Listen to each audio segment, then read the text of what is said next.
John Travolta and all of that stuff. So we had to make our own discos. We didn't have access to what they had, so we did the best that we could. King of the throne to make peace and never country build a home as a home. I'm not running for the Congress or the president. I'm just here to tell the world how my story went. But see, first it was a dream. I was living in Rome and then I moved to London.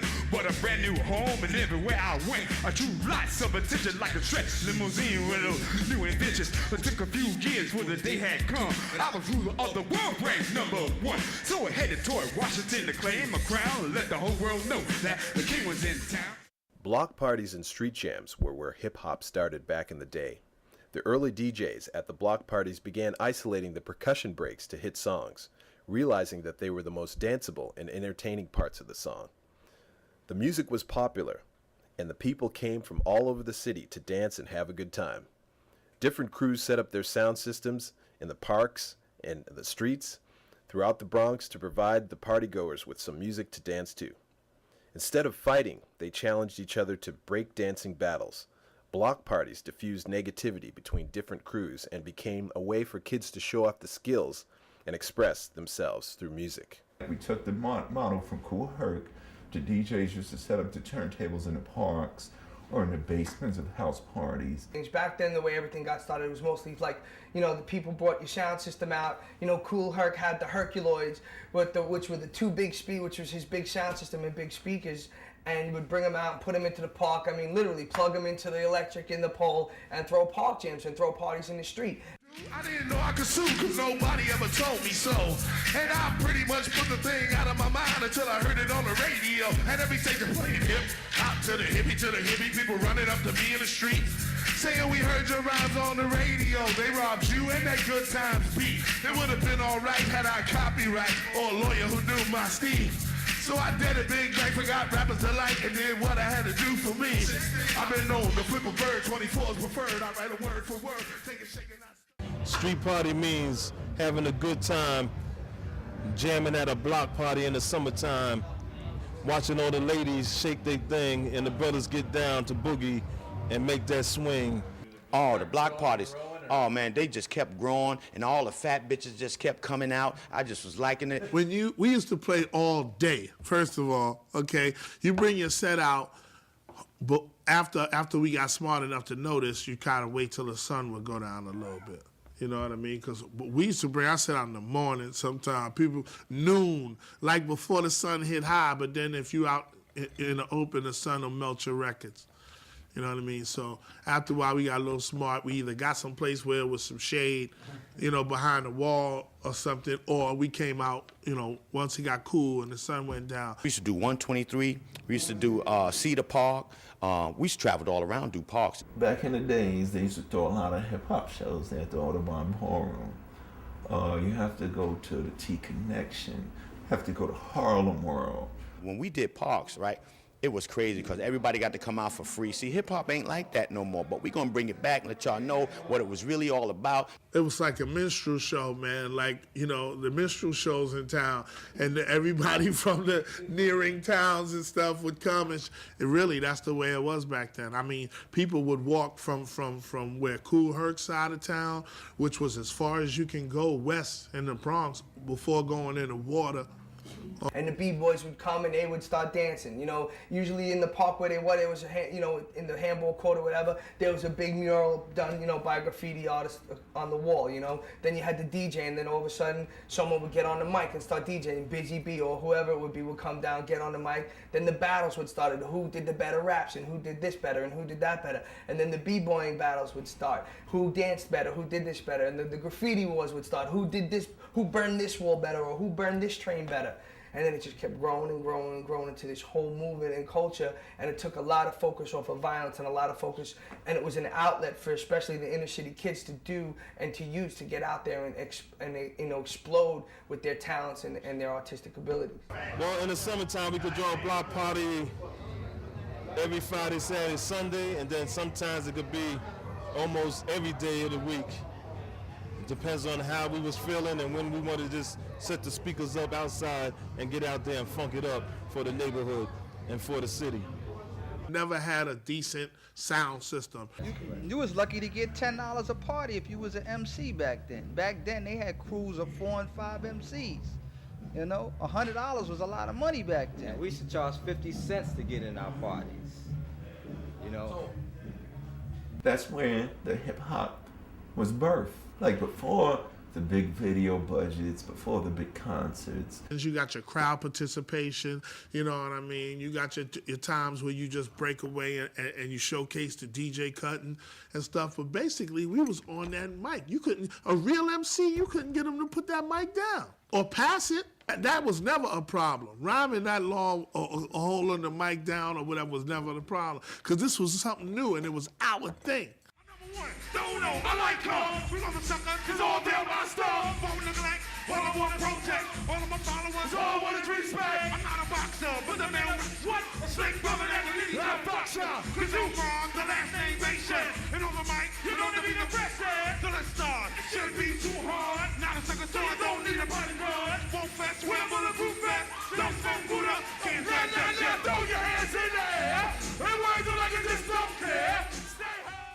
The crowd was so big, from coming from, when the Bronx gave something as far as a block party, from the Bronx River, you had people coming from the South Bronx, the west side of the Bronx, and you had people coming from Harlem, Brooklyn. And when Brooklyn come to the house, Brooklyn rocked the house.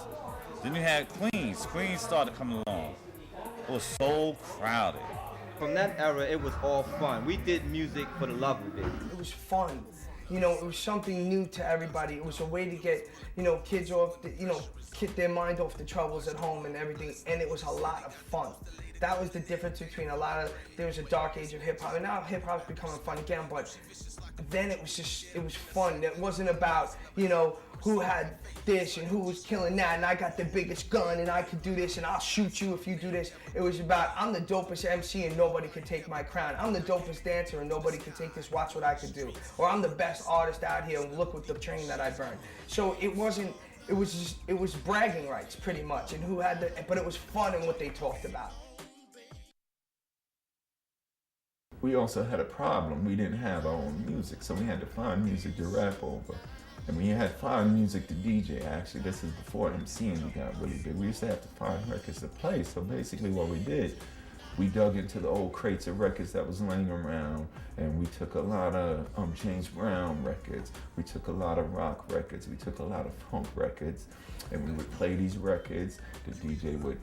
People would gather, we'd play the record, and we have our own little Studio 54 going on in the hood, but it was more, it was energetic, it was rebellious, it was raw, it was fun, and it was no holds barred. We didn't discriminate. You came as you were, and you would express yourself, whether it was through DJing, or whether it was through MCing, or whether it was through breakdancing, which was our dance at the time.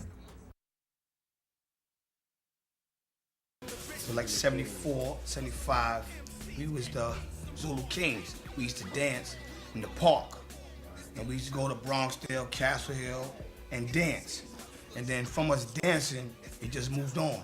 There was breakdancers crews like Flash. He had the Boston Road crew, Casanova crew. That was they breakdancers. DJ Smokey. Yeah. And the Smokatron, his brother DJ Roscoe. B-boy or B-girl, or, you know, or Boogie Boy or somebody, you know, Boogie Boy was somebody that popped, B-boy was somebody that, you know, as the media put it, breakdance. We didn't call it breakdancing, we called it B-boying or breaking. We did it as far as dancing wise. When you dance, if they do a freeze, that was like, get out my face. You know? When you make different moves, that was like frustration. You getting your frustration out. You getting your frustration out and dancing. That's how you enjoy yourself. It was a relaxation of getting the frustration out, the anger out of you. Dance your way out of your anger. You don't have to pick up guns, knives, or any bottles or sticks. Use your mind. It was the fun, and it was like I said, when we talk about the breakdancing and all that, don't get it twisted. It was real gangsters doing this. Don't think it was just some soft guy dancing. Right. We had the soft guy. It was real gangsters doing this. Guys that'll put your lights out, come in a circle, and we all start dancing and solve our problems. It wasn't just some little punk guy on the side. We said, get out there and do a two-step. It was real gangsters. With them dead beat 'em C's, I left dead on the floor. Yo, they had glass noses, letters was made for jaws. They should be hiding behind real rap bars. Now the table is set, just show some respect like it's a meet and greet and I'm the lyrical vet. I don't care what you want, I don't care what you got. My flame stays on blow so I can roast the whole spot. Touch tones, gravy and bones, new technology, encrypted microphones, setting off. You had a problem with another crew. Instead of fighting, that's how we solved our problem. We put our best dancers up against their best dancers. That's how BAM made us solve our problems. Still going to the guns, going to the knives. Dance it out. Dance it out. Dance it out. That's where breakdance and all that came from. Yeah, basically we used to have center parties.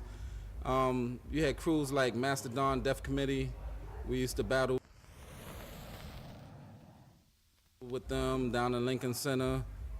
He doesn't mean Lincoln Center on 66th Street where they have the operas and all of that. He means Lincoln Center, Lincoln Projects up in Harlem. It was a community center, and that's where the battles went down. Not like in Lincoln Center where they have the opera and the ballet and all of that stuff.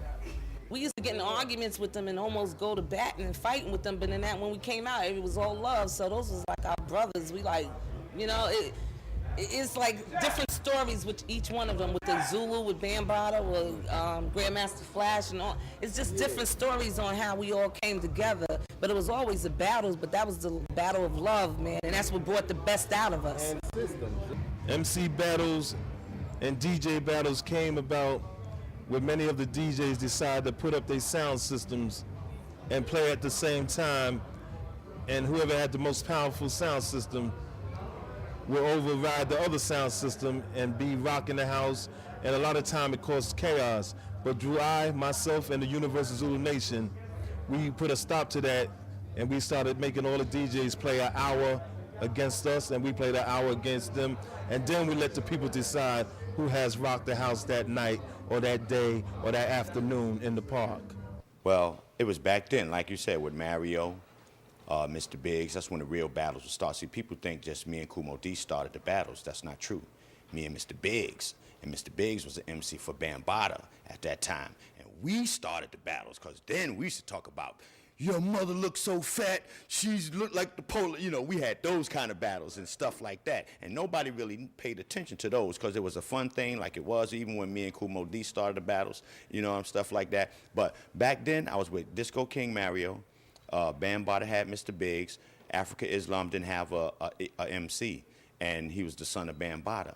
And I had to get down with that. I used to see Melly Mel, and I was on the east side of town where the L brothers were Mean Gene, Theodore, Flash, and the two MCs had his brother Kid Creole, and it was Cowboy. And I used to see them rock on the microphone, and I said, yeah, I could do that. I know I could do that, you know what I'm saying? So I got down with them, and I didn't get down with them like just to say I'm part of the crew, but I traveled around, I watched them, I stayed in the background a lot of times, and then I went on the other side of town, and I grabbed the microphone, they let me grab it, and I started rocking to the beat, and it just kept going on, and I said I can do this, because I was doing good at it, you know, and people was coming around, see Busy Bee saying all that stuff. I was a little short guy, you know what I'm saying? But I was doing my thing, and that made me just keep on rocking, you know what I'm saying? So here I am, Chief rocking it right here, still. Really, when all the DJ battles really started coming on strong was in the years of 1977 on up. All the years before that, it was just a lot of DJ mixing. It was starting to get off the ground, a lot of parties, being in community centers, then from community centers getting bigger and bigger, going into the gymnasiums, and from the gymnasiums into the high schools and the junior high school, and from the high schools into the colleges. At that time, if you was